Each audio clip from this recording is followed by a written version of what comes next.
Olá, bem-vindos ao canal da Confiance Tech. Em mais essa aula, num bate-papo com o professor Luiz Guilherme Aboim, nós vamos tratar, dessa vez, sobre estrutura de capital e custo de capital. Normalmente, as empresas têm duas fontes básicas de financiamento para os seus negócios: capital próprio, dinheiro dos acionistas, e capital de terceiros, pode ser representado por empréstimos bancários, por exemplo, ou outras fontes, como debêntures e outras. Tudo isso tem custo, tanto o capital de terceiros quanto o capital próprio, e exige uma certa proporção a depender de cada situação. Vamos conversar um pouco sobre isso com o professor Luiz Guilherme Aboim, logo depois da vinheta.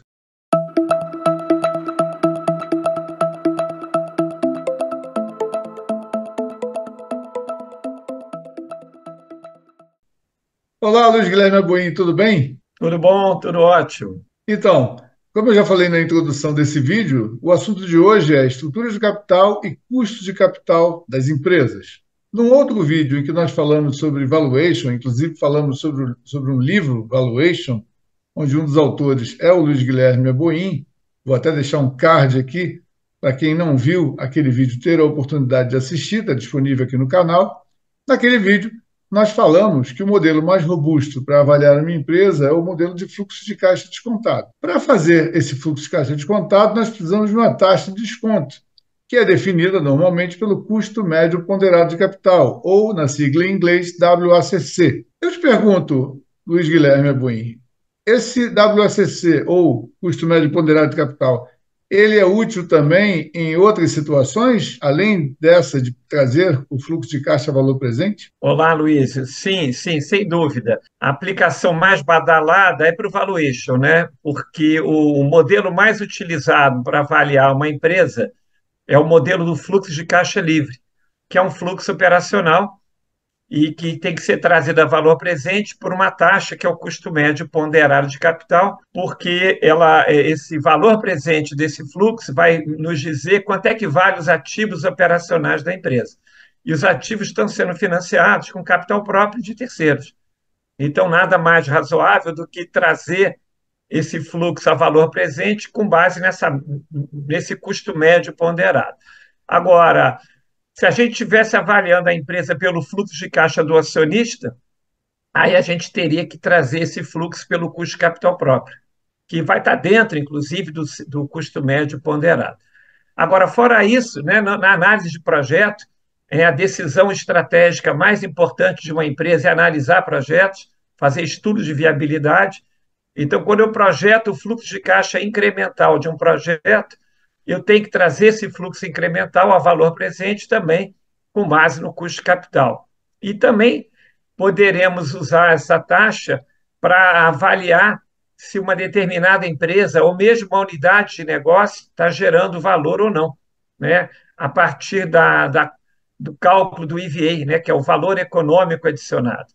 E o EVA, quando é positivo, é porque o ROIC, né, a rentabilidade do capital investido, é maior do que o custo médio ponderado. Caso contrário, o IVA é negativo, que revela que não está gerando valor, não está gerando riqueza essa unidade. E, por último, no chamado teste de recuperabilidade, né, no teste de impairment, né, as empresas são obrigadas a testar o valor das suas unidades geradoras de caixa, projetando o fluxo gerado por essas unidades e trazendo esse fluxo pelo custo médio ponderado de capital também. Então, tem um bocado de aplicação aí para usar essa taxa. É verdade. E eu vou te fazer uma outra pergunta, mas eu ressalto aqui a importância da semântica, né? Porque olha só, custo médio ponderado de capital, ou seja, custo de capital, média ponderada. Isso já nos diz alguma coisa, ou seja, você vai fazer uma ponderação entre o custo de capital de terceiros e o custo de capital próprio, não é isso? Como é que é o cálculo desse custo médio ponderado de capital? Para a gente chegar nesse cálculo, vou colocar aqui um slide. Então, nesse slide, a gente está olhando aqui, basicamente, o lado direito do balanço patrimonial, mas não é o balanço oficial da empresa, né? Porque quando eu estou olhando o passivo, eu estou olhando aqui apenas para o passivo financeiro. Então, aqui só está entrando empréstimos, financiamentos, debêntures, né?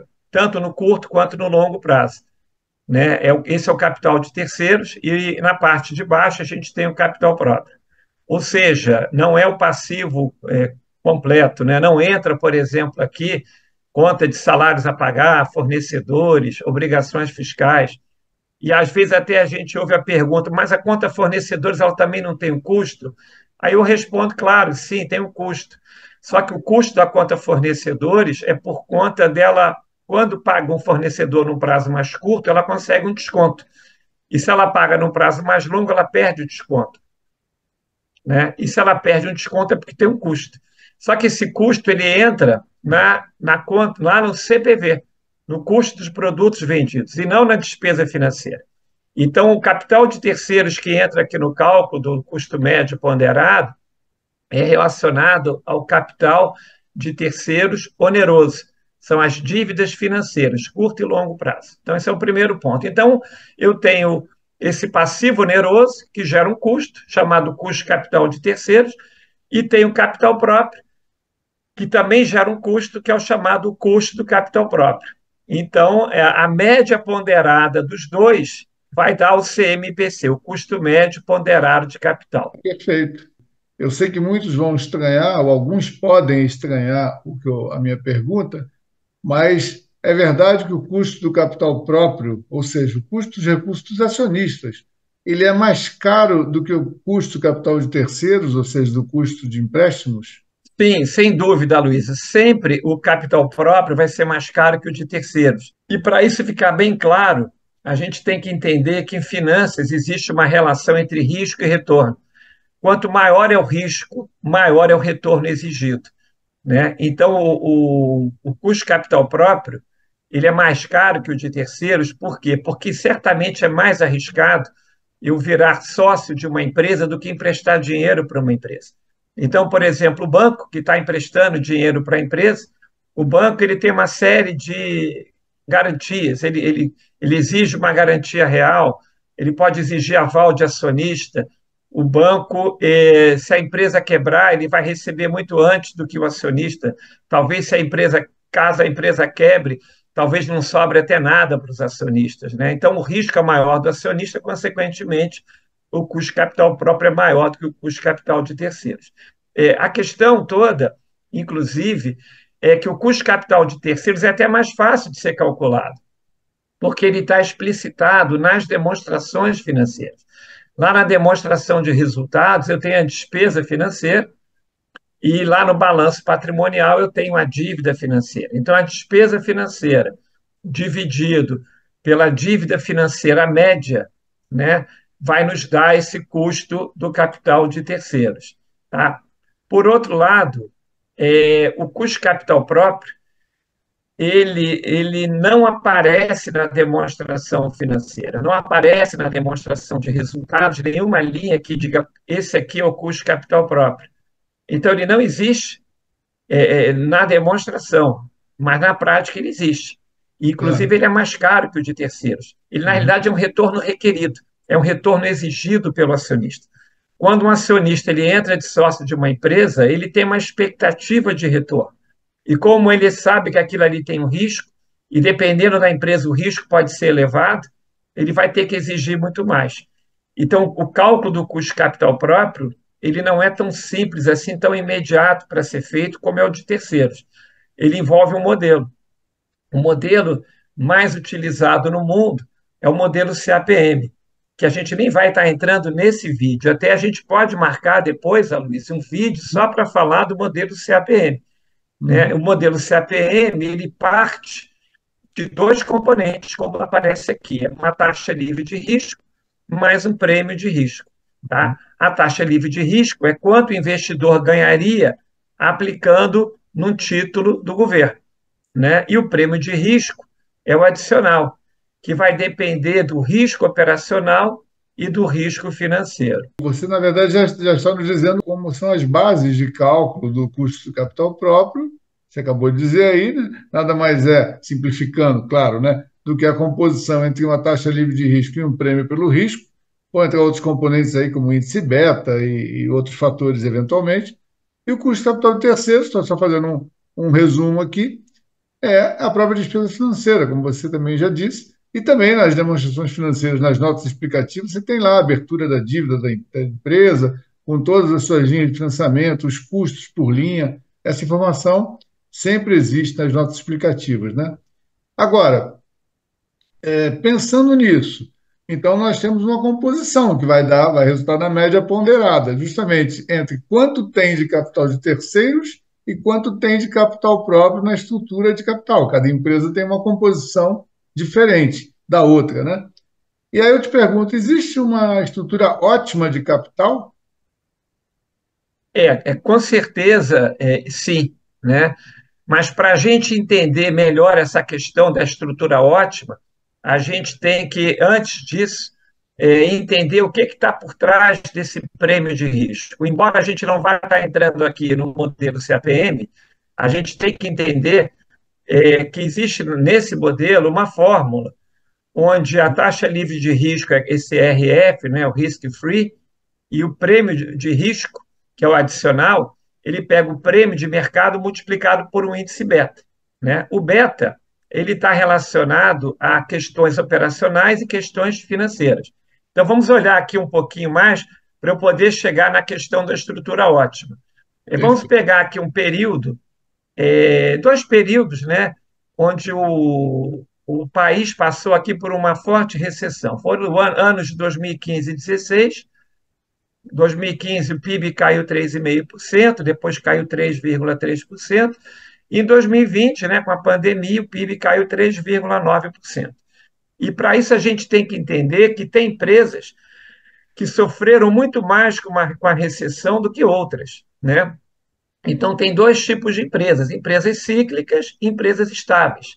Empresas cíclicas são aquelas que vendem produtos ou prestam serviços considerados não essenciais, ou até mesmo supérfluos, né? E é o caso, por exemplo, da Usiminas, né? A Usiminas, ela vende aço, né? E já falamos até, acho que dela, num vídeo Com anterior, certeza. né? E ela sofre muito quando vem uma recessão. Aqui, 2015 e 2016, as vendas da Usiminas caíram, e depois, quando a economia voltou a crescer, as vendas se recuperaram. Me permite, Abuim, e questão cíclica também, por se tratar de commodities, né? Isso. Então, a Usiminas também tem a questão relacionada ao preço do aço, né, que é uma commodity, que pode estar oscilando muito também por conta da questão mundial, né? Se o mundo estiver crescendo mais, a tendência das commodities é aumentar. E se o mundo estiver desacelerando, a tendência é cair o preço das commodities. Então, ela também sofre por conta disso. Enfim, então, quando a gente fala em índice beta, né, ele está relacionado a esse risco. O primeiro componente que afeta esse beta é essa volatilidade das vendas. Então, a Usiminas é muito mais afetada numa recessão do que a Telefônica, porque a Telefônica, que tem lá a marca Vivo, né, ela presta um serviço que é essencial. O segundo componente, que também tem a ver com risco, operacional ainda, está relacionado ao custo fixo e despesas fixas. Então, grande parte do CPV da Usiminas são custos fixos, que ela não tem como cortar quando as vendas caem. Então, quando ocorre, como aconteceu em 2015 e 2016, uma recessão, ela caíram as vendas, só que o lucro da atividade, que é o EBIT, caiu muito mais do que as vendas. E caiu por quê? Porque o custo cai muito pouco, porque grande parte do custo é fixo. Já a empresa de baixo, a Telefônica, né, o resultado da atividade se manteve ali tranquilamente, bem estável, né? Bem, um terceiro item que também impacta o risco operacional está relacionado à questão não relacionada a Usiminas, né, mas a outras empresas que podem ter um forte risco operacional por conta da volatilidade de preços de insumos, né, que são commodities, né? Como a gente já falou em um vídeo anterior, o caso de uma empresa como M. Dias Branco, Uhum. que ela tem uma receita estável, porque ela vende alimentos, né, macarrão, biscoito, né, a receita é muito estável, porém, o principal insumo dela é o trigo. E quando o preço do trigo sobe, o Uhum. que acontece com com o custo da empresa vai lá para cima e o resultado da atividade cai. E quando o preço do trigo cai, o contrário, né? Então, essa volatilidade também pode afetar esse prêmio de risco. Esses três fatores aqui iniciais estão relacionados com o risco operacional. Mas tem um outro risco que é a questão da dívida, porque a dívida ela gera também um custo fixo. Porque quando a empresa assina um contrato de financiamento, quando ela emite uma debênture, quando ela toma um financiamento no BNDES ou em qualquer banco, ela se compromete a pagar a prestação, juros e principal, né? Chova ou faça sol. Se a economia desacelera, o banco não quer saber. Ele vai exigir que ela pague a prestação. E se a empresa não conseguir pagar, o banco simplesmente pode executar as garantias que foram dadas, né? Uhum. Enfim, então a dívida também ajuda a aumentar o risco. Tá? Então, aquele beta que está lá no modelo CAPM, que a gente não está aprofundando aqui nessa conversa hoje, ele tem o beta relacionado ao risco operacional, que é o beta desalavancado, mais a questão da dívida, que gera o beta alavancado da empresa. Então, no cálculo do custo de capital próprio, a gente está somando essa taxa livre de risco mais o prêmio de risco. Com certeza, o prêmio de risco de uma empresa como a Usiminas é maior do que o prêmio de risco de uma telefônica. Então, o custo de capital próprio da Usiminas tem que ser mais alto, sim, por conta do risco maior, né? Por conta dela vender um produto que não é essencial, dela ter custos fixos elevados, e isso acaba gerando uma maior volatilidade no resultado da atividade e também no EBITDA, tá ok? E aqui eu aproveito até para falar de um texto que está aqui no relatório da Petrobras. Então, a Petrobras, no relatório em 2019, a empresa coloca o seguinte, né, que avanços foram realizados, ela gerou um lucro de cerca de 40 bilhões de reais naquela época, mas o antigo CEO da empresa colocou o seguinte: a Petrobras continua a ser uma das companhias de petróleo mais endividadas do mundo, com dívida bruta de 87 bilhões de dólares, alavancagem acima do recomendável para uma empresa de petróleo e custos elevados. Então, ele já está começando a falar no que você está dizendo aí, Aloysio, de estrutura de capital ideal. Então, uma empresa que tem um risco operacional elevado não deve ter muita dívida, porque a qualquer momento a economia pode se acelerar e se ela tem uma dívida financeira elevada, Uhum. mesmo sabendo que a dívida tem um custo de capital menor do que o custo de capital próprio, não importa nessa questão, porque se ela tem um risco operacional alto, é ruim ela ter mais um custo fixo ainda que é o custo financeiro. E esse Claro. é o caso da Petrobras. A Foi, Petrobras é uma foi o caso, empresa né? de Foi o caso. commodities, né? Só ressaltando que você está dando um exemplo da Petrobras por base de 2019. De lá para cá até ocorreram alguns ajustes na empresa nesse aspecto, né? Só fazer essa Sim. ressalva aqui. É. E aqui mostra esse gráfico, né, como oscila o preço do petróleo. Então, depois de 2019, né, quando havia já esse alerta, né, aqui em plena pandemia, o preço do barril de petróleo chegou a ficar abaixo de US$ 20, É. né? Então, é um preço que normalmente fica ali próximo de 80, US$ 90 o barril, mas chegou a cair abaixo de 20, né? Então, por conta da queda desse preço, né, ela ter uma dívida muito alta, como ela tinha aqui, era uma das empresas de petróleo mais endividadas do mundo na época, com 87 bilhões de dólares, né? Não era algo muito razoável. Isso até justificava a empresa ter que vender ativos para reduzir essa dívida, porque uma empresa com uma dívida com risco operacional alto não poderia ter um endividamento tão alto assim, né? Então, isso já está relacionado a essa questão. Uma economia, uma empresa que tem um padrão mais cíclico, né, um padrão mais volátil, né? Aqui eu estou voltando agora na época agora da pandemia, né? A gente falou em Usiminas. A Usiminas sofreu muito também, e depois em 2020. Mas não foi só a Usiminas que sofreu, várias empresas sofreram, empresas cíclicas sofreram. A gente tanto vê isso aqui que no ano de 2020, a rentabilidade do capital próprio das empresas do setor siderúrgico, né, e setor de metais, siderurgia, todas elas estavam com uma rentabilidade menor, porque as vendas caíram e o resultado da atividade, o resultado líquido das empresas caiu. Agora, em 2021, quando a economia volta a crescer, percebam vocês, praticamente todas as empresas do setor de metais e mineração, né, praticamente todas, tiveram uma excelente rentabilidade. A rentabilidade do capital próprio ela disparou para todas elas, né?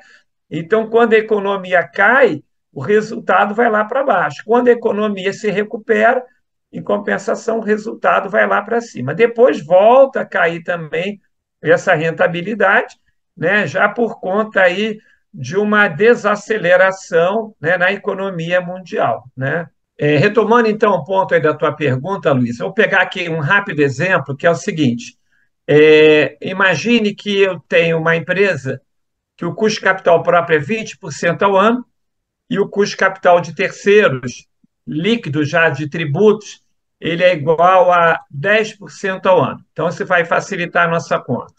Tá? Bem, se essa empresa tiver simplesmente sendo financiada com capital próprio, então não tem dívida financeira, né? Só tem capital próprio, então qual seria o custo médio? Seria o próprio custo de capital próprio. Seria 100% a participação no capital próprio, multiplicado por 20, mais 0% a participação no capital de terceiros, multiplicado por 10. Então vai dar 20% ao ano. Tá? Bem, se essa empresa resolvesse, por exemplo, tomar um financiamento de 400 mil para financiar determinados projetos, como é que ficaria o custo médio dela? O custo médio cairia de 20% para 17,14%. A participação no capital próprio agora seria 1 milhão em relação a 1 milhão e 400, 71% a 20%, né? E a participação no capital de terceiros ficaria em 29%, 400 em relação a 1.400. Se eu multiplicasse por 10, cairia para 17,14. Bem, imaginando agora que fosse um projeto maior e que ela conseguisse um financiamento de 1 milhão, então eu teria agora 50% a participação no capital próprio e 50% a participação no capital de terceiros. E a média ponderada seria o quê? 15% ao ano, né? Daqui a pouquinho eu vou criticar esses pontos que eu estou falando aqui, vocês vão ver, tá? Bem, e ainda, imagina um projeto ainda maior, um projeto que ela conseguisse um financiamento de 2 milhões. Se eu fizesse essa conta, o custo médio cairia para 13,33%. Como a gente está vendo aqui, 33% seria a participação no capital próprio e o complemento, 67%, a participação no capital de terceiros. E, por último, imagina um financiamento gigante de 10 milhões, né? Patrimônio líquido de 1 milhão para uma dívida financeira de 10 milhões. Se eu continuasse fazendo essa conta, eu chegaria aqui a um custo médio de 10,9, o que é muito estranho, né? Porque uma empresa tão alavancada assim, né, o risco dela é muito alto. Então é estranho nessa conta que eu acabei fazendo com vocês, eu chegar num custo médio mais baixo, né, por conta do enorme risco. Essa taxa ela mede o risco. Então eu acabei aqui induzindo vocês a um erro. Qual é o erro que eu induzi? Foi considerar que sempre o custo de capital de terceiros é 10 e que sempre o custo de capital próprio é 20. Isso não é verdade, porque na medida que a empresa vai se endividando, o risco dela aumenta e os bancos, para financiar essa empresa, vão cobrar juros mais elevados, né? Então, o custo de capital de terceiros ele vai aumentando na medida que ela se endivida. E, olhando aqui essa curva, a gente vê claramente isso. Uma empresa mais alavancada, é natural que o custo de capital de terceiros também suba, né? Bem, da mesma forma, o custo de capital próprio, que é sempre maior do que o de terceiros, ele também não é constante, ele também aumenta na medida que ela se endivida. Nós falamos há pouco aqui que o custo de capital próprio é a taxa livre de risco mais o prêmio de risco. E um dos componentes que explicam o risco é justamente a dívida. Como eu falei aqui, a dívida gera um custo fixo para a empresa. Então, a dívida aumenta o risco. Se aumenta o risco, e se a empresa está ficando mais endividada, é natural que o custo de capital próprio também suba. Então, não faz sentido achar que tanto o custo da dívida é constante quanto o custo de capital próprio é constante. Ambos aumentam, consequentemente, o custo médio ponderado, que essa combinação até cai até um determinado ponto, porque até um determinado ponto ela está trocando uma dívida mais cara, que é o capital próprio, por uma dívida mais barata, que é o capital de terceiros. Porém, a partir desse ponto, com esse forte aumento que está tendo, tanto no custo de capital próprio quanto no custo de capital de terceiros, o custo médio começa a aumentar. Então, a estrutura ótima, Luiz, é aquela que minimiza o custo médio ponderado de capital, né? E esse custo médio ele vai depender, esse custo mínimo, né, aqui do custo médio ponderado, ele não é igual para todas as empresas. Ele é diferente de empresa para empresa. Então, por exemplo, empresas mais arriscadas, o caso de uma empresa como a Usiminas, setor de metais, siderurgia, é natural que o risco operacional seja elevado e é muito ruim uma empresa que tem alto risco operacional ter um alto endividamento. Então, o ponto ótimo de endividamento de uma empresa cíclica, uma empresa de alto risco operacional, o ponto ótimo está mais à esquerda. Ela não pode ser muito alavancada. Já uma empresa mais estável, de baixo risco operacional, é muito mais fácil ela se endividar mais, ela se aproveitar do benefício desse custo capital de terceiros que é menor. Então, nesse tipo de empresa, é natural que o ponto ótimo esteja mais à direita. Então, é caso a caso, né? Olhando muito a questão do risco setorial. Ok, Luiz? Muito bom, é excelente essa tua explicação mesmo. Inclusive, você respondeu uma pergunta que eu ia te fazer, que era como isso variava de empresa para empresa. Está mais do que respondido. É evidente que cada caso vai ser um caso. Você usou alguns exemplos aqui, como os Minas, como Telefônica, como Petrobras, ao longo da sua apresentação. Assim como você usou essas três, poderia citar várias outras em situações diferentes e até momentos diferentes de cada empresa, né? Mais uma excelente aula do professor Aboim. Todos que nos assistem, tenho certeza que vão aproveitar bastante os conhecimentos. Agradeço, então, por mais essa participação, Aboim. Eu que agradeço. Muito obrigado a todos aí também. Até Legal. logo. E antes de encerrar o vídeo, lembrar a todos para curtir o vídeo, compartilhar com os amigos, se inscrever no canal e tocar no sininho lá para ser avisado dos próximos vídeos, que o canal da Confiance Tech tem produzido semanalmente vários novos vídeos com assuntos que nós julgamos ser bastante interessantes para todos. Tchau, tchau, então. Até o próximo Tchau, vídeo. até logo. Tchau.